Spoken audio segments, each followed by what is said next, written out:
can ride anywhere we need to go. We can ride all night up to the morning, as long as we make the show. We can be the best or we can be the worst. We can be the best thing you ever heard. With the motor singing and the grandstands ringing, it's hard to put it all in words. But this is how we ride, this is how we do. Riding mud, sliding up higher in the groove. Don't give a damn about the cash we're spending. With the time we got, we choose to play it on the go, to stay out on the run. We all high, wild, and handsome. Ain't telling you what's right or wrong or what to choose. Hey, but this is how we do. This is how we do.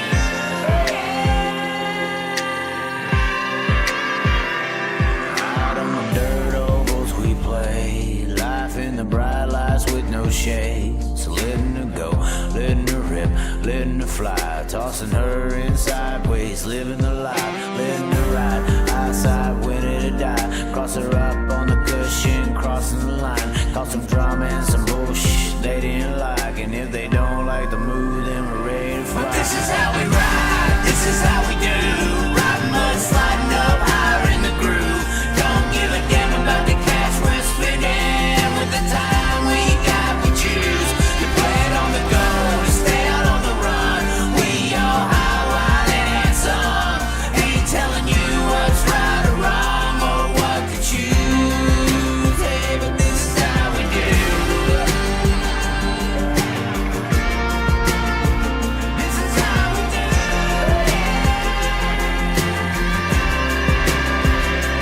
This is how we roll, this is how we do. It's not for everybody but the chosen few.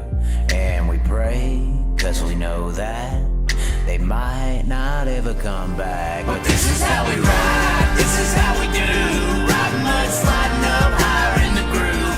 Don't give a damn about the cash we're spending. With the time we got, we choose to play it on the go, to stay out on the run. We all high, wild, and handsome. Ain't telling you what's right or wrong or what to choose. Hey, but this is how we do. This is how we do.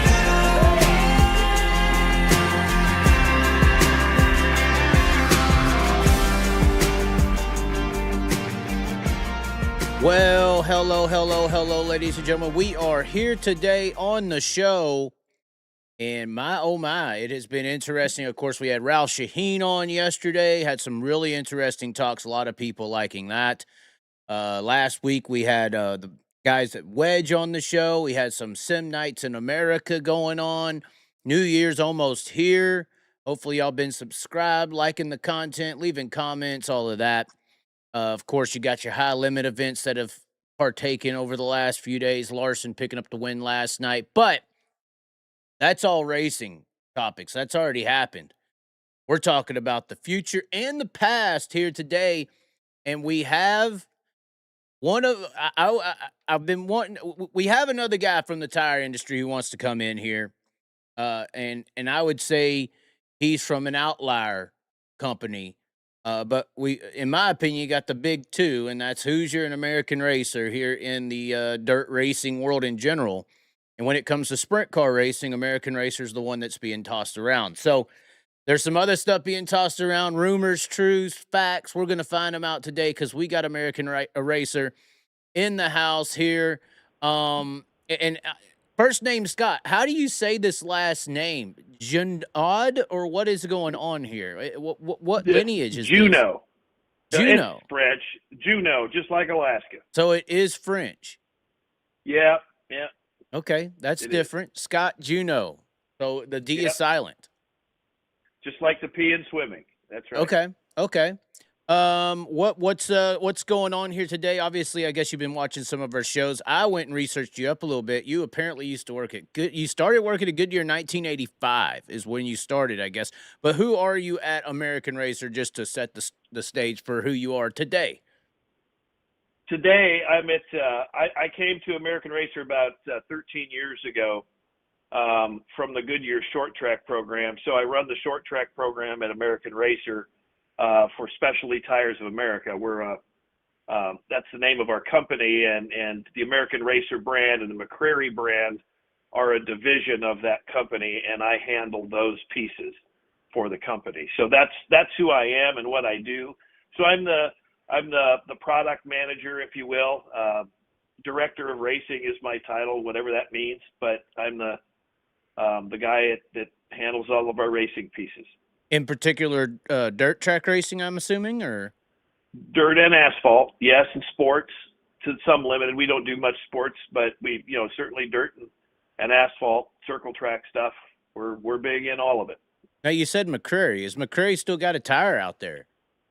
Oh yeah. We still use the brand.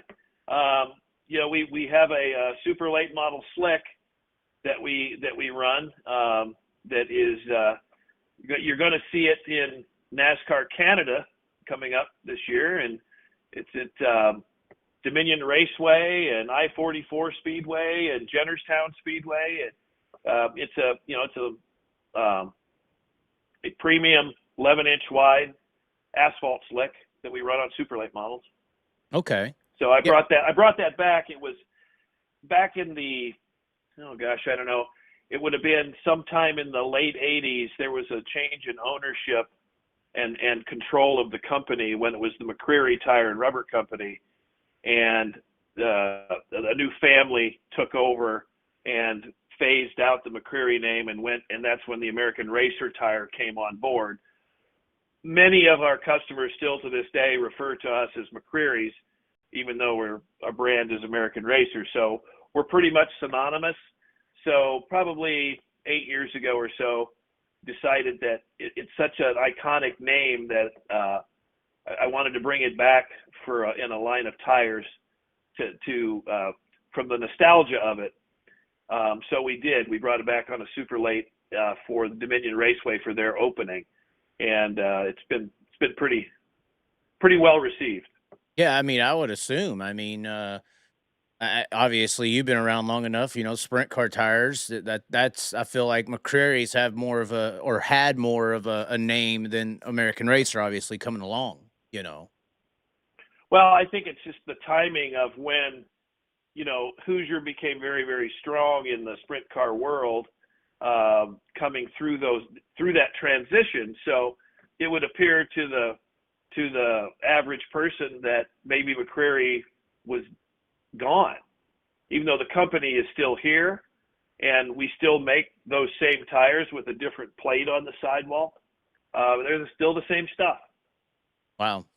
That's interesting. What all, obviously you're saying McCreary has their presence in the asphalt super or late model stuff in Canada.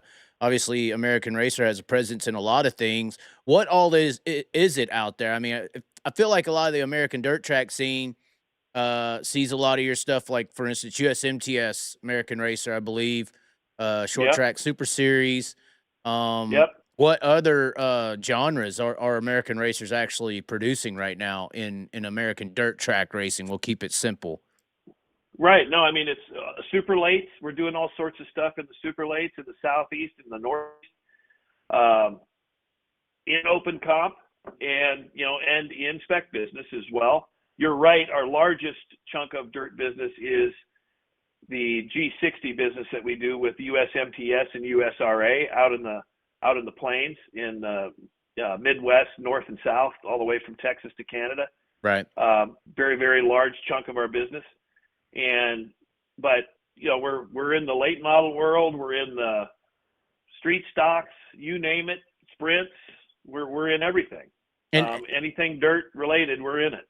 Well, and obviously you came from the Goodyear lineage. How big, and Hoosier came up and has done what they've done. How big is Hoosier? How big of a competition is Hoosier? It seems like top to bottom. It's just they got a lot of tentacles spread out in this whole ordeal, this dirt racing situation. Well, they're big. I mean, I would say they're maybe 3/4, 2/3 of the entire dirt world in short track racing, circle track. They have the lion's share of it. There's no question about it, and we are 25 to 30% or a third roughly of the world, of dirt short track racing. But we're there. You may be surprised to think that we are a third of the world out there.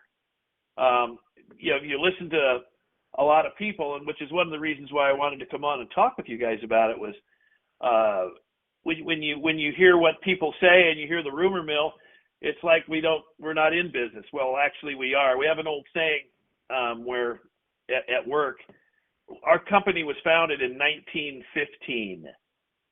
And so we have a saying at work, the first 110 years is the hardest, and it gets easier from there. So we've been around a long time. We're going to be around a long time. We're looking to grow. And but again, I think that Hoosier was a very strong competitor. And I'm not here to talk pros and cons of Hoosier. They're a great company, and they do what they do, and they do it how they do it. But we occupy a slightly different niche than them, and that is we tend to try to look at keeping things very, very affordable for race teams and still build a very, very high quality product. Well, it seems like with the situation that Hoosier has, that seems to be like the only avenue to get in as well, right? Because they have such a stranglehold that they're trying. It seems like they can kind of control tire prices, and it seems like to even get into the game, you got to offer at least a price break, whether it's costing a lot to make the tires or not.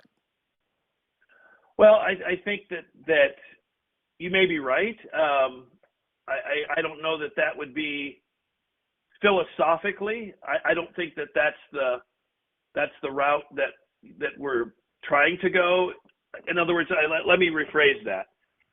I mean, that's not our motivation to say that, oh my gosh, we have to come in at super low prices or nobody's going to talk to us. I don't think that's necessarily true. It could be true in certain segments, but generally speaking, I think that we've always occupied this rung of the ladder, if you will, that says, somebody else already has I'm going to charge a lot of money for my product. Somebody already owns that segment of the world.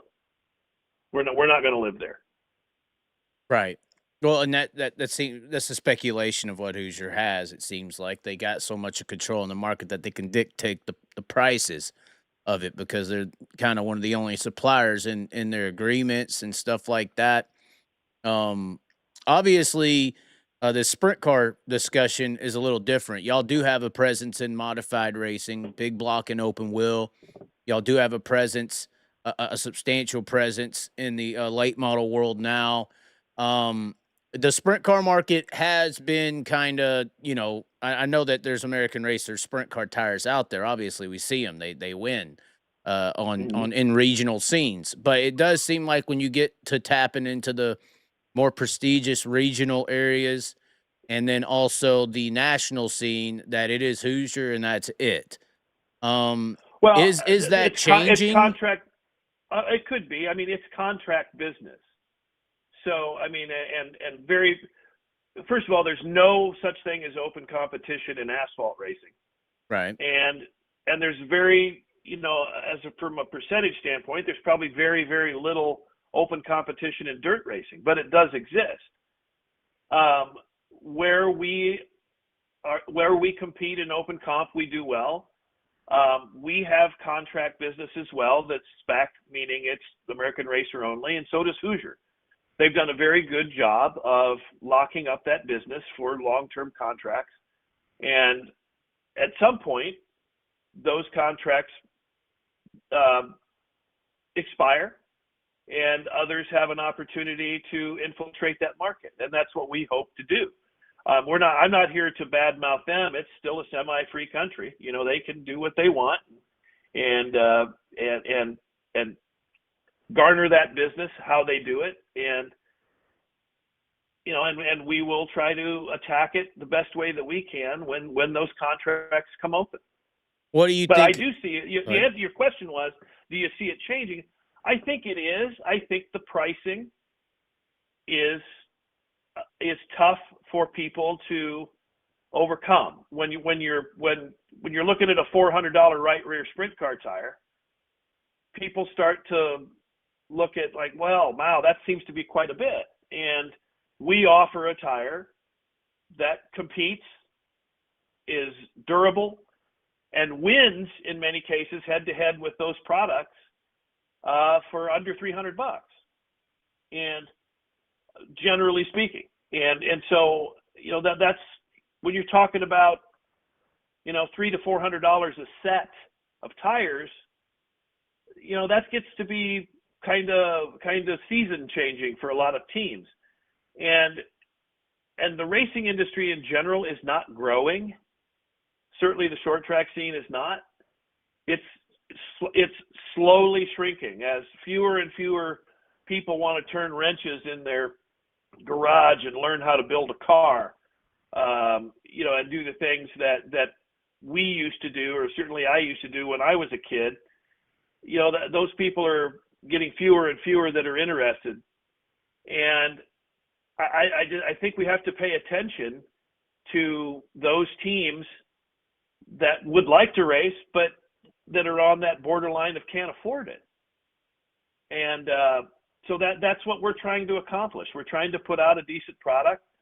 I think that anybody that's looking to the future of short track racing, because it is a hobby sport, it's everybody's bass boat. It's not, very few people, I don't know what the percentage is. I've heard 4% of the people that race short track do it for a living, and the other 96% do it because they're addicts, and doing it for fun. So that's our market, and I think we have to find a way to cater to that market. I heard a lot of what some of your previous guests have said about that, and I don't disagree with much of it. I think that what I'm here to tell your audience is there is a U.S. built alternative that accomplishes all those things. Right. And it's us. Right. There was some interesting things said about the materials that go into the Sure. tires. Obviously, I don't think there's too many rubber tree farms in America. Yeah.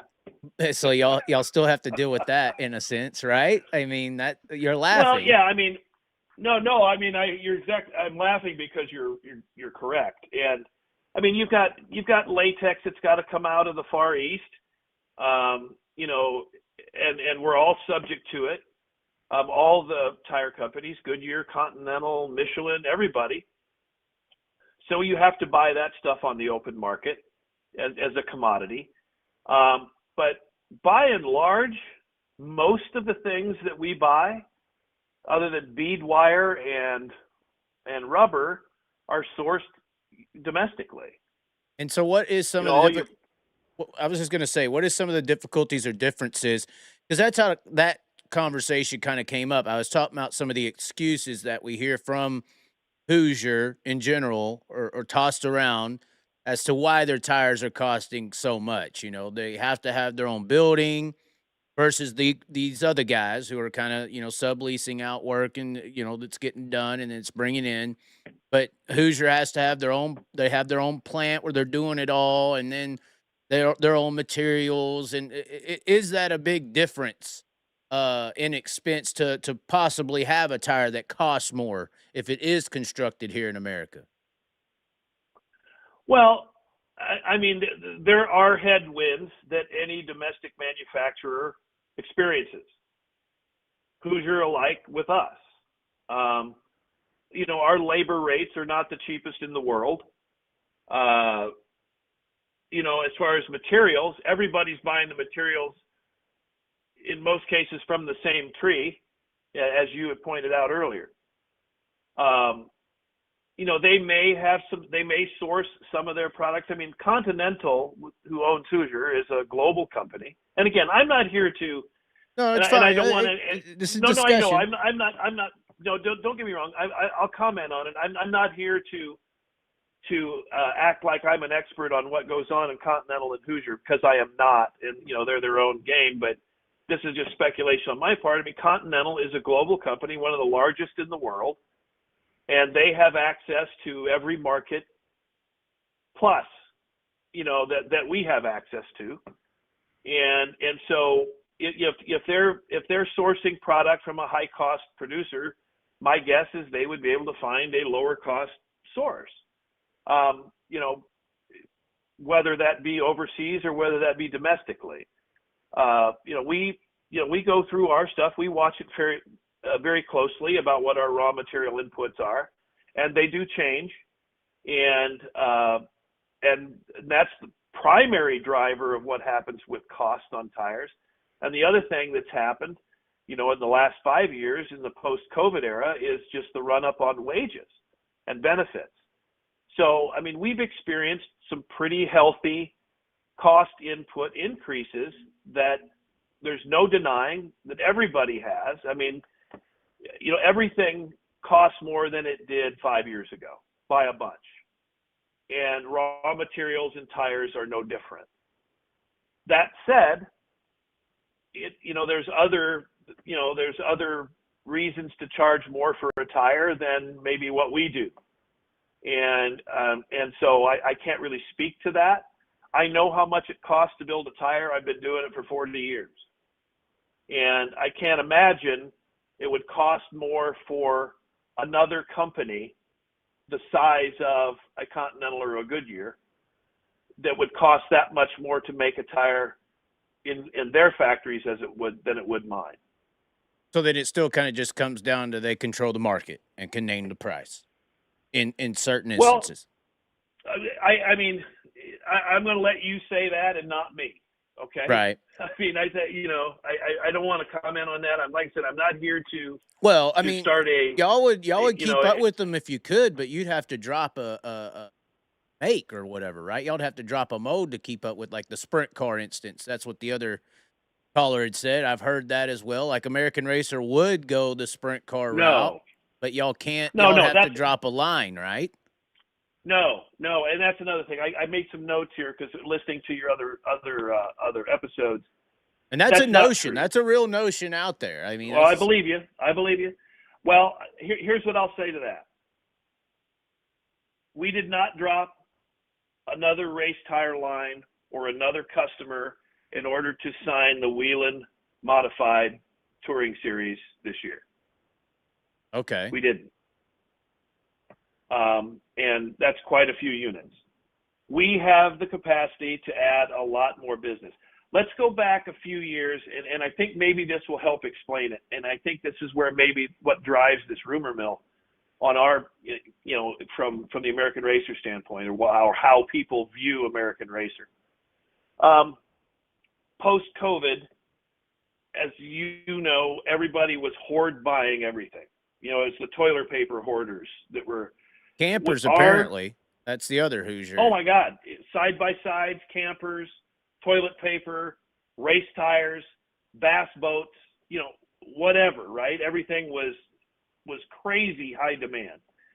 We went, and I showed this chart, and people from Hoosier were in the meeting. It was at Warpa a few years ago, 5 years ago probably now, or thereabouts, 4, where I showed our steady state demand as a percent, just like say, okay, if our normal demand was at 100% on this chart, and that went on for 10 years, our average demand at any given time would have been the number 100 on this chart. In 1 year, that number went 6 times as high. So that's how far demand spiked in the race tire business. I showed that chart, and I asked everybody in the audience, if you run a business, is this the same chart, and you provide a service or a good for people? And many of those people are business people. And I says, is this your chart too? And they all looked at it. I looked around the room, and everybody was nodding their head yes. So it was the same thing happening to everybody all over the country. So what we did was everybody was panic buying, and we have a book of business, And I had to tell, we had a lot of people that were trying to be opportunistic and sell a whole bunch of tires to people that weren't currently our customers that may have been crossing over from a competitor and coming to us and saying, hey, can I buy a whole bunch of tires? And I had a lot of my distributors calling and begging us to open up the floodgates to these customers. We'd pick up this business. It's like, well, what are you going to do for your own customers? Because this demand spike is not real. It's really not. It's fake. It's a mass hysteria that's going on in this industry that has spiked this demand to such a high point. Now it becomes very difficult to know who really needs tires and who doesn't. Who's just doing it because it's an opportune time to buy them and sell them, make a quick kill, and how many people really need them to race. So what I did 5 years ago is I put out a letter, and you could probably find it on Facebook somewhere. I caught a lot of hell for it, I'll tell you this, but from my distributors and from a lot of customers alike, that where I said, we are not going to bring on any new customers in this time period.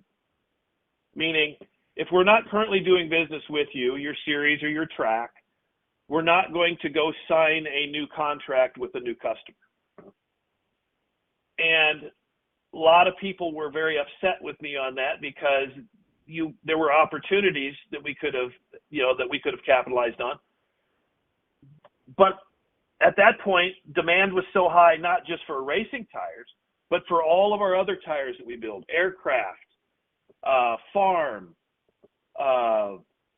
government, military business, stuff that we do business that we build for, drag racing tires and karting tires and other things, that if we would have had to have robbed from somebody else in order to fulfill demand, in the short track area. So I made the decision we were just not going to bring on any new customers. We were going to take care of our own, the people that we have contracts with, to make sure we could get through the season. That went on. Yeah, how did that change from then to now? Because that would make sense as to why people think that's still the status quo. But it's not. I mean, that's a couple of years ago. Everything has changed. I mean, that the spike demand has settled back down to steady state. We're back to normal. And there were a lot of raw material shortages back in that time period too. If you remember right, how many barges were parked off the West Coast that we couldn't even get unloaded? Right. I mean, there was a point in time where myself and a guy that works for me, we rented a box van and drove to North Carolina to the Cordza factory, that makes the nylon. We buy nylon from them, to pick up 4 rolls of nylon to drive it over to Unicoi, Tennessee, our factory that makes our G60 race tires, so that they could keep the line going. So in my 13 years here, and all the people that have come before me that still work there, no one can remember a time when we ever shut down a race because we didn't have product. Not one. Okay. And so you're saying now you have the capabilities to open a line of 120,000 sprint car tires if needed, is what the other guest was guesstimating. Well, I don't know. I don't know about 120,000 sprint car tires. I mean, I don't think the number is that big, to be honest with you. It's not. But I mean, if somebody were to come to us and say, Scott, I'd like to do business with you. Can you build us 10,000 tires next year? Which is a lot. The answer would be yes. I mean, I don't know what that max number is, but we're open for business. We're looking to expand. Right. And the sprint car market, I don't believe is 120,000 tires. I don't believe it is. Okay. It's not. What do you think it is? I don't know. I mean, I'm thinking regionally. You'd have to take a look at some stuff regionally, but I might be 50 or 60,000. Is my guess. Okay. I'd have to do some studying on that, Chaz. I mean, you have to quote me because I just said it, but right. I don't think it's as big as you thought. But nobody, first of all, nobody is going to say, I'm going to take the entire sprint car market Yes. and Correct. move it from one company to another. That's not ever going to happen. Right. In reality, nobody is capable of doing that. Right. For example, I don't believe Hoosier would be capable of all the business that we have, taking it on and being able to service it. There's no way. They can't do it.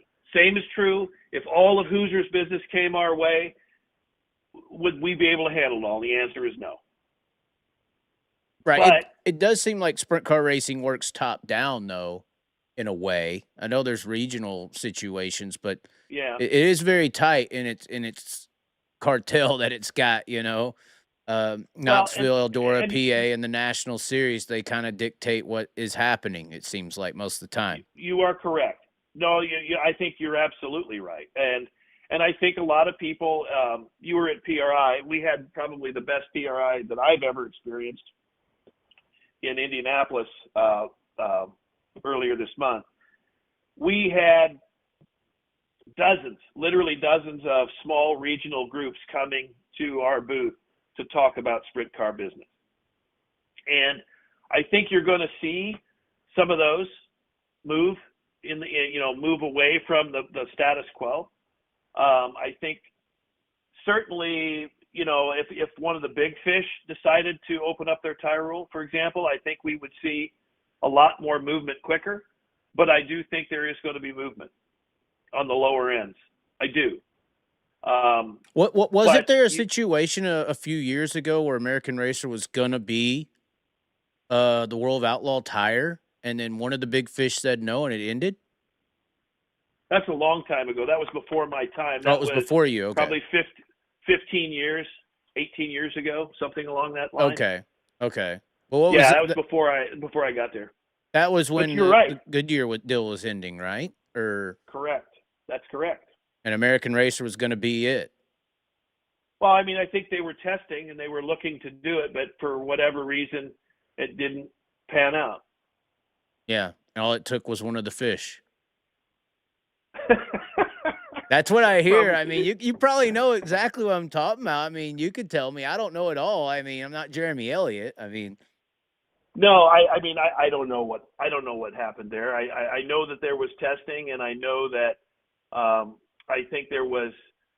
I don't think that the tire that we put forward was what they were looking for. When I say we, I mean this is before my time. The person that was involved in that has passed away, so I mean I can't really. He's not around to defend himself in the conversation, but that's what I heard was possibly the reason. A lot of times, when you're given a Dear John letter by a potential customer, you don't necessarily really know what the real reason was. Right. That's true. Why they say no. So, whatever is convenient and, whatever is politically correct, sometimes you get those, in other words, if somebody just didn't do business with us because they just thought I was a complete clown, they probably wouldn't write, I'm not doing it because you're a clown. They'd probably say we're choosing to move on to another company. Correct. Right? Without telling me the truth. Well, that's kind of the situation now you got with this split, you got two companies now. I mean, I kind of joked with the wedge guy, but I feel like High Limit would be the one to open it up or switch aside just because I feel like they're trying to do everything the Outlaws don't. So I mean, I would see it being more possible now, and what I'm really seeing is an umbrella effect. High Limit, grabs All Stars, NARC, World of Outlaws, grabs ASCS. It's kind of like they're making regimes out of it all, where there's two different sectors where you do a deal with World Racing Group. It's not just the Outlaws. It's, their regions they're in with. It's the ASCS. You do a deal with High Limit. It's in with All Stars and NARC. That kind of thing's happening now too. Have you noticed that? Has that been a reach? I'm sure you're not going to tell me that High Limit's interested in American Racer, but I'm sure you see that from the outside that there's a split in even rules. High Limit has rules that the Outlaws don't with the bleeders and cockpit adjustments. Obviously, it's not the tires. But Right. it's not far off to think that could be a potentiality. Well, I mean, I've reached out and spoken to Brad Sweet before. He and I know each other, and and I've left it that if there's some point in time he would be interested in talking with us, I'd certainly be interested in talking with him. So, I mean, I think his situation is that he's under contract, and so I'm not gonna stick my nose in that. That's not good for him, I don't think. If somebody's got a business relationship with somebody, then you got to let that play out. But for the future, I mean, if Brad wants to talk to us or World of Outlaws, it doesn't matter. We're ready to talk. Well, and obviously it seems like there has been at least like a plea for an open situation. Yeah. Do you think that's ever going to happen, or are those contracts just that lucrative between the tires and the series to where it's just never open? Sounds cool, There's got to but be a way to do it. I mean, there's got to be a way to do it. how lucrative are these contracts with series and tire manufacturers? I mean, when the higher the price, the more money there is to spend on a tire. To kick back to the point fund or whatever. Not all of that goes to some greedy promoter somewhere, right? A lot of that goes back to the teams in some form or fashion. I hope. Here's the part that it just kind of struck me. And I hope, give me just a second to explain it. It's really sad about how much this industry is controlled by the tire.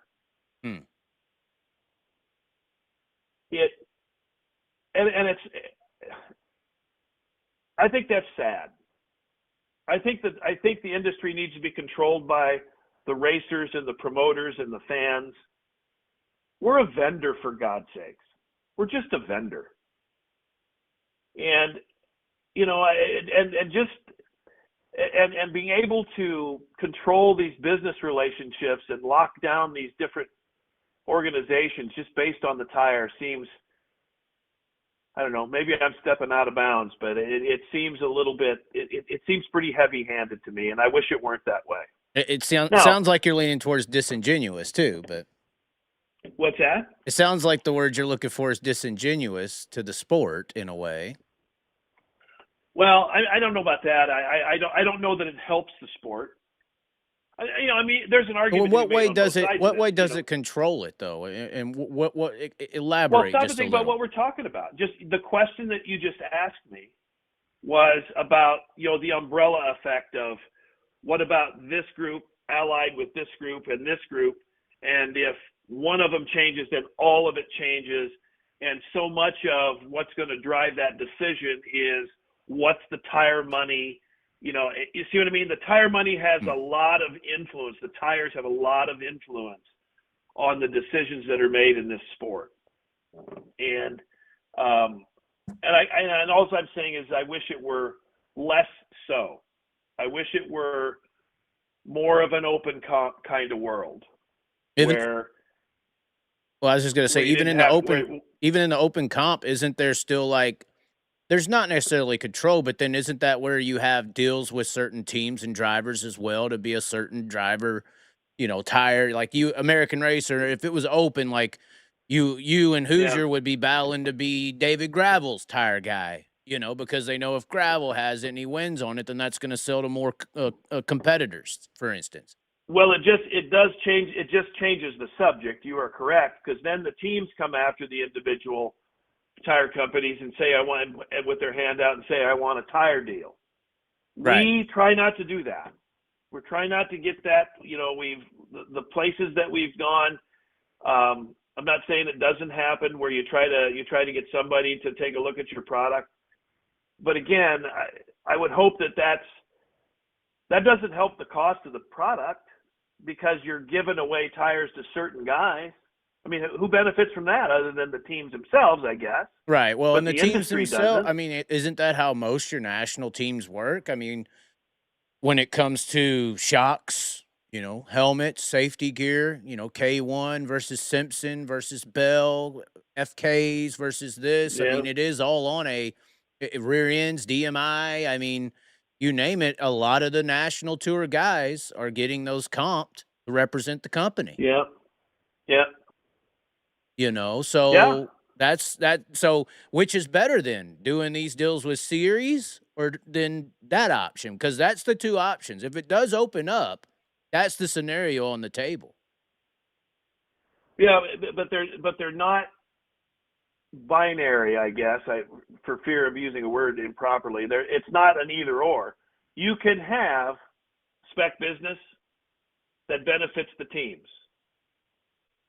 Okay, due to price, price point, quality point, repeatability of the product, that helps everybody. That the rising tide lifts all the boats, not just a couple. Well, that can happen. That is true, but I feel like that's a little euphoric in the industry we're in. Back to the shocks deals and the rear end deals. I mean, that's the reality. At that point, that's what you're going to have. Yeah. I mean, I'm not saying you're wrong. I'm not fighting for it or anything. I'm just saying that is a reality you have to consider in an open market when you're dealing with national teams, at least. If we're talking about nationally, regionally, I think what you're talking about will happen. But when just like regionally, ain't nobody getting a set of Bilstein shocks for the late model for free, but Jonathan Davenport might, or Stein or whatever. Right. I mean, you're going to have a few guys at the national level that are going to represent your business technically, right, that are going to get comped, and there are going to be those deals directly with teams, even if it's not directly with the series. Now that could be better for the teams because it is pretty fair to say that the teams are getting the raw end of this deal when it's being done with the series. For instance, they're still having to buy them. Now, if you get a few teams in there that are maybe getting comp some tires and everybody else is having to pay, the series isn't benefiting at all in that scenario, though.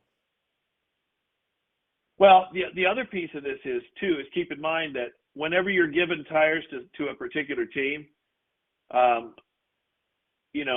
forbid that anybody would produce tires for that particular team that they know are better than your competitions that are really outside the rule book to make sure that they win. That is a fear. Yes. Yeah. That's a reality. Well, it's a reality. Well, you do want you do want your product to sell, or we can't all, we can't all be Kevin Rumley, but there has to be some interaction there and some fence rows placed on that by the series themselves. Well, testing there has to be some tech area, you would think, right? Yeah, I mean, there has to be because well, and that already happens, right? Or are you saying it don't? Business. I mean, we're in show business. People forget that. That's what we're in. We're in show business. Well, go ahead. None of this is possible unless we have a fan base. Right. And whatever you do that takes away from the show is bad. Whatever you do that promotes the health of the show is good. And without, getting into the philosophy of, whether you're going to be sponsoring certain teams or not sponsoring teams, I think that altruistically, and I think you're right, it's kind of a little bit of Pollyanna-ish of me to think that kind of stuff can be removed from the game. But still, I think you have to work on trying to minimize it. Well, I think one of the things that people don't like when they view the Hoosier scenario is there has been questions on quality of the tire. That's something that I heard out of the West Coast that was a real issue that Right. Hoosier was supposed to address, and basically just said, who cares? That's kind of what I just generally heard, whether that's fact or not. Once again, hearsays. But when you do have the market on lock like that, I mean, who's to stop you at the same time? Who's to offer a product to make sure you keep up with quality? Well, there's an option right here in the USA. Well, that's true. You are going with the USA route. How do you feel about the imported tire industry? Usually, imports are cheaper. That's how it works. Mhm. You look at the Triple X scenario. It's the cheapest sprint car chassis on the market. That's because Yeah. it's imported, quote unquote. But you're saying it's not that much of a gap when it comes to sprint car racing. Well, not what I'm hearing. I've heard the numbers thrown around on Josh's tire, I guess, for lack of. There's only one other. Without saying his name, I'm not trying to crap on him. Wedge. I have no beef against him at all. But I mean, if he's offering it for slightly under $300, then I wonder, what they're importing it at. I don't know what his input costs are on that side. But we're able and very happy to provide a tire that MSRPs to the race teams at between $290 and $300, and be very happy with that. Right. Well, and y'all do have years on tires. I mean, I know that there are teams that race y'all's. I know there's some in Missouri, Ohio, specifically Western PA, Ohio area. I believe the Fast Series is open. And I've seen you got stuff out on the West Coast. You got the Ultimate Sprint Car Series out, in California. They're running on our stuff. They're open. Right. And winning, right. on our stuff. Right. And I ain't really heard of any quality control issues with y'all's ever. We're the preferred tire in Australia. That's for sure. I mean, I know I heard on your deal that, we send a few tires. We send thousands of these tires over to Australia. Right. I mean, it's a big deal. And, and we win, and our tire holds together. We compete very well there. And so, again, that's because that market is open to us more so than it is right here in our backyard. But someday, we're waiting. That might change. We hope so. Right. Well, I did want to talk to you just a little bit about your background. Apparently, you were at Hoosier. It said on your link.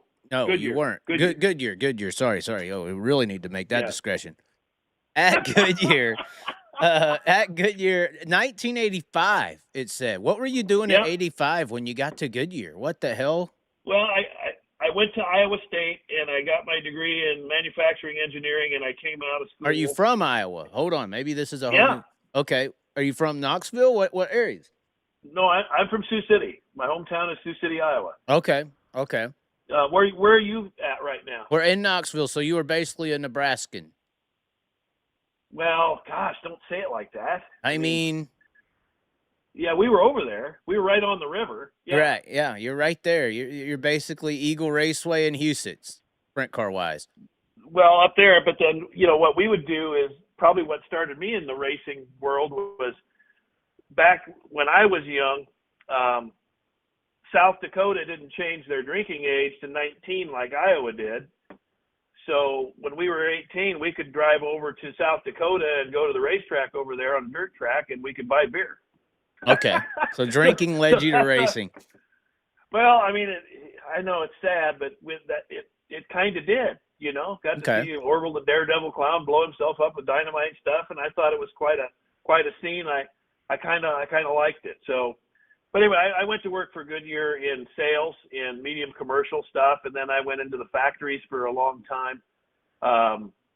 Working in Gadsden, Alabama, and then the race plant, and worked some international stuff. Putting factories in different parts of the world like Mexico, but then I settled into the race plant. It started in about 2000. Okay. And worked there, and then started running the short track program in 2006. Okay. So then I was from 2006 to 2012. I handled the Goodyear short track piece, not the sprints, but just late model on down, and until they decided they wanted to get out of that game. Did you have any idea why they wanted to get out? At the time, we were building our short track product in a really good factory up in Medicine Hat, Alberta, and they were doing a really good job for us. they my understanding is that they wanted that capacity for something else, and they just didn't figure it was a big enough piece of business to worry about. So they shut it down. I mean, I'll never know the real inside baseball on why they got out of that business, but it was a very sad day for me for sure. And then I was working a manufacturing job, an engineering job in facilities planning, and for about a year. And the guy that was running American RACER passed away unexpectedly, and the CEO, his brother, called me and wanted to know if I was interested in coming and handling their short track program. So that's when I moved. That's when I moved over. It just, one man's misfortune was my gain, I guess. I loved I fell in love with working with the industry. Working for Goodyear in the racing side of it for such a long time, and it's not something that kind of gets in your blood. You don't want to put it down. Right. And I had the opportunity, really a golden opportunity for me to move over to Pennsylvania and take care of their short track program, and have ever since. So I'm pretty blessed to have met all the people. All of my friends are people that I talk with every day in this business, and even our competitors, the people that I've met over at Hoosier, the people that I've gotten to know that are really nice guys. We are kind of a family. We all kind of stick together because we know how tough of a business that it is. So it's been quite a ride for me to be in it this long, to be in it 40 years. The last half of it really in the racing piece, and it's been a lot of fun. Nice. Well, you're not in it long enough for me to ask you about the Swindell tires. I heard that he was all the sprint car guys were running drag cars tires and just grooving them their own, and then some Goodyear guys saw them making them, and that's when they started making sprint car tires. Was Goodyear originally? So you haven't been in it that long, or do you know about that story, or is it hearsay? I've heard the story, but a guy that works for us now, that's our head of our technical, worked for Goodyear for a long time too, and Dave Offenberg is his name, and he's one of our engineers. He's our head guy. I am going to ask him that question. That was the story. It apparently happened at Indianapolis. That's apparently where it happened. Check back with me. I'll get you an answer. Okay. Well, we don't need to take all your time, but no, you're good. I'm fine. I've enjoyed this very much, and I appreciate you giving me the opportunity to kind of set the record straight. I mean, I think the takeaways for your listeners are: we are open for business, we are expanding, and we hope that people give us a nod, give us a look, because I think we have a lot to offer the industry at a time when the industry, I think, could use a little help. Right. Well, the Dirt XIND's on next. Any words for him? No, I don't think so. No, what do you mean? What do you mean? He's Australian. He'll probably say there's plenty of American racers over there. He'll know, right? I mean, he probably sees them all the time. Oh, he should. Yeah. Okay. No, that's okay. I'm not gonna step on his time. Well, not tonight. He'll be on Thursday. So I was just curious if you had any curious ideas with the Dirt XIND guy. He seems pretty vocal. No, I don't. I sorry to say I don't. Okay. Well, you're open for business, and I guess if we all get what you want, we'll be signing gravel to American racers come 27. Well, let's hope. I mean, let's. I appreciate you giving us the chance to talk about it, and hopefully I've cleared some things up. I'm not trying to crap on anybody else's, parade here or anything like that. I just thought that I kind of wanted to clear up some assumptions that have been made about us that are lingering from a time 5 years ago when everybody was having the trouble of getting product and getting enough made based on the demand. That's all changed, and everything's back to status quo, steady state, where we're able to grow our business and and be able to react to what the market needs very, very quickly. Well, and he predicted by 27 the market will be wide open. Do you see that, or is that being pretty? I think I think Josh was talking about that in the sprint car world. Yes. In particular, I don't know. I think that you're going to see, you know, if a big fish opens up their tire roll, I would say that he's probably correct. Okay. And when you say fish, we're talking Knoxville, Huset's, Eldora, PA, and the National Series. Is that pretty much the fish? Well, I'm thinking the big. There's two big dogs on the block, right? There's the World of Outlaw sprints, and then there's, as far as sprint cars now, and then there's Brad's group. A lot of people would say PA has the biggest. Well, I mean, influence. PA has a big nucleus, but I believe that they're waiting and seeing what one of the National Series does. I think they're playing a wait and see kind of deal. Now that may change. Right. Some of them may open up their tire roll, but they don't want to alienate, you know, the larger series, as you talked about earlier. You know, I think that people are waiting and seeing. Right. And that may change. I think that where you're going to see movement is maybe at the track level, not at the series level. Right. Well, that would kind of encompass PA, but I think what you're saying is like regions like PA, Knoxville, Huset's. I almost don't want to say Eldora because they're not really a weekly series, but these weekly areas, they're gunning for the big time shows. You know, that's what the drivers want.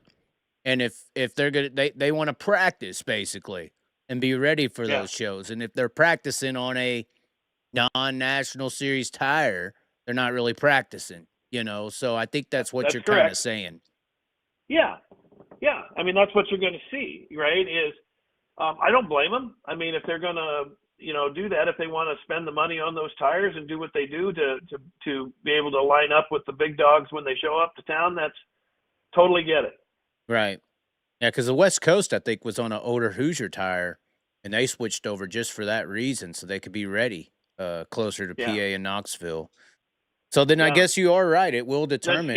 Skagit's another hub track, really. I mean, Skagit, you know, people are waiting to see what they do. Right. But then I guess at the same time, what you're saying is that high limit outlaw barrier, whether one or the other goes, because it does seem like tracks and regions are kind of splitting. So you could have a scenario where high limit says, all right, it's good. You do what you want.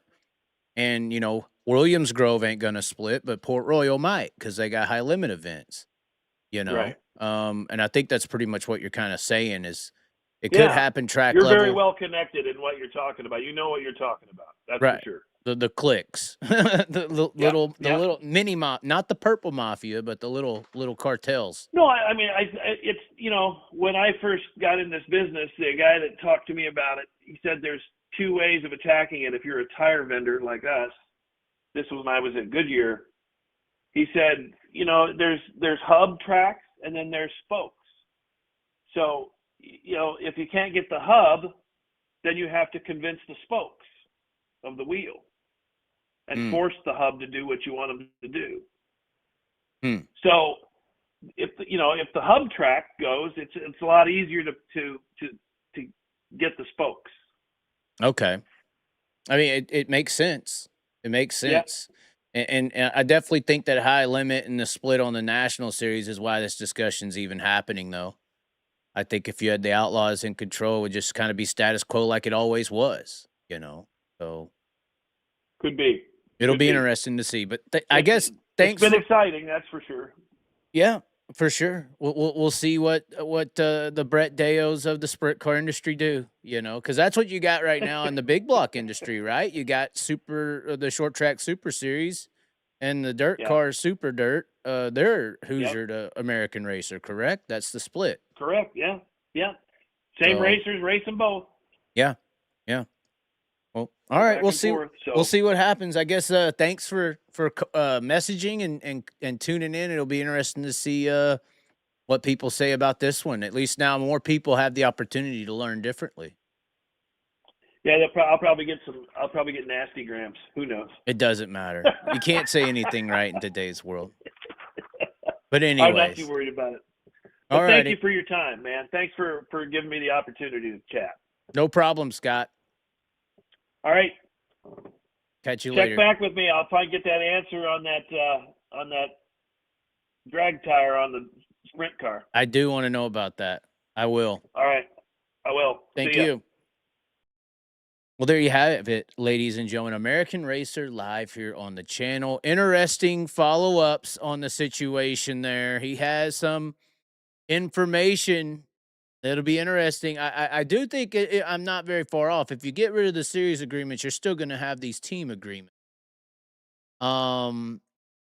Ditto on thankful letting the Chaz let us talk. Thank you. American Racer along with Twister Chassis took a huge bite or bit in a negative way when the new age started to take over. Okay, why are we talking Twister Chassis?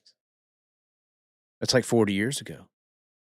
The market will self-level, period. Oh, my. If you blame anyone on what you're spending to race, you are a clown. Oh, my. Robert Lee letting them know. Anyways, ladies and gentlemen, just a quick little show tonight. We are going to be following up, though. We got Dirt X IND coming in on Thursday. Oh, what's going to happen there, guys? What's going to happen? What do we call this saga with the sprint car tire market? I mean, meeting the demand. Apparently, American Racer can do that. We'll see what happens going forward. I want to thank Scott Junod with the silent D. That's what she said anyway. For tuning in from American Racer, giving some info. As always, ladies and gentlemen, be sure to like and subscribe. If you haven't listened to that Roush Shaheen interview last night, it was a good one. We got some clips on the channel as well. And until next time, ladies and gentlemen, Happy New Year. I believe we won't be back till Thursday, so Happy New Year. And we'll see you next time. Bye.